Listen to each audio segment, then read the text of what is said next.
Peggy 18.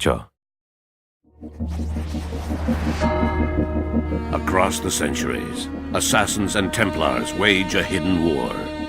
One side fights for freedom, the other for control. The fate of humanity hangs in the balance, and that balance is shifting. Welcome to Assassin's Creed Brotherhood Diaries. Assassin's Creed is about a grand battle between Templars and Assassins that are hidden behind the scenes of history. The Assassins are a force dedicated to maintaining and protecting our free will. And that sets them in direct opposition to the Templars, who are all about control. It's a very, very interesting universe where we have many levels of depth and many angles to explore. It's a totally immersive game where you get to relive amazing experience in a strong historical context.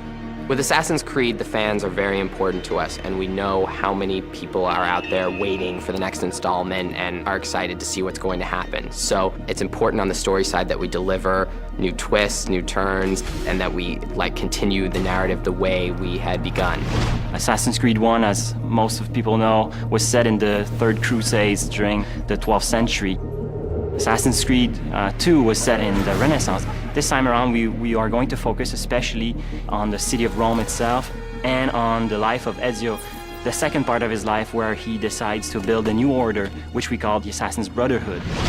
So Ezio is initially just a young guy who finds himself forced into this world that he never knew existed. He's then exposed to this war between Templars and Assassins, and then struggles and fights to find his place in things. And it just so happens to be sort of at the side of the Assassins.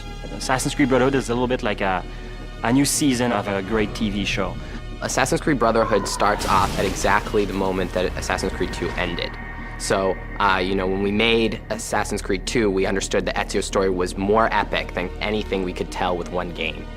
And this time around, what we wanted to give the players is the fantasy of being leader of an assassin order.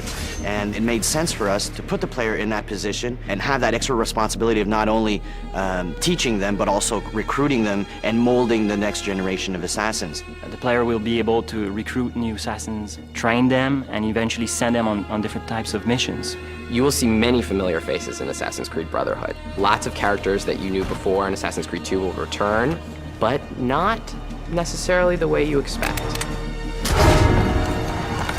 Now, Ezio is much older, he's wiser, and he's about to become a leader of the Assassin Order, and he'll need to prove that he truly can lead.